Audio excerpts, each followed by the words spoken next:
रुका पटेगा गाड़ा में जब तू ब्याली आवेगी के कुणबा के गाम या पूरी दुनिया खड़ी लखावेगी। रुका पटेगा गाड़ा में जब तू ब्याली आवेगी के कुणबा के गाम या पूरी दुनिया खड़ी लखावेगी। आंगन के माँ होवे झमाझम चमक चांदनी छावेगी। कट खानी या चाल तेरी रे सबके फ्यूज उड़ावेगी। कट खानी या चाल तेरी रे सबके फ्यूज उड़ावेगी। कट खानी या चाल तेरी रे सबके फ्यूज उड़ावेगी।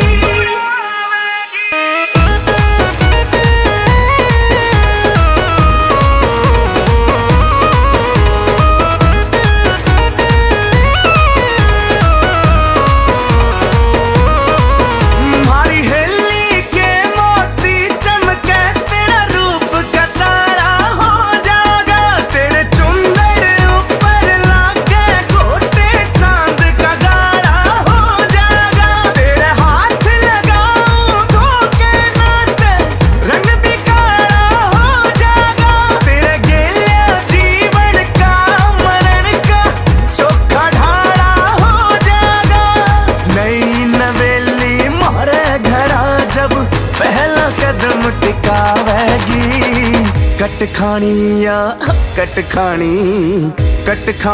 या चाल तेरी रे सबके फ्यूज उड़ावेगी।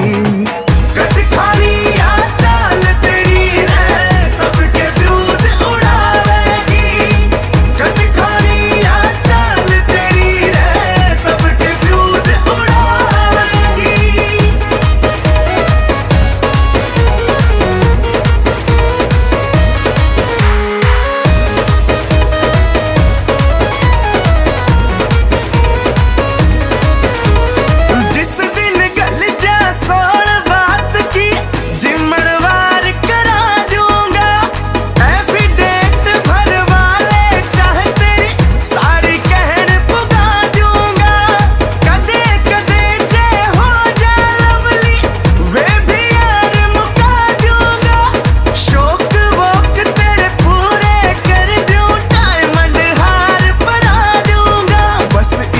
बतारा केस धिराना में कितना और सतावेगी। कट खानी या चाल तेरी रे सबके फ्यूज उड़ावेगी। कट खानी या चाल तेरी रे सबके फ्यूज उड़ावेगी। कट खानी या चाल तेरी रे सबके फ्यूज उड़ावेगी।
Music Radio.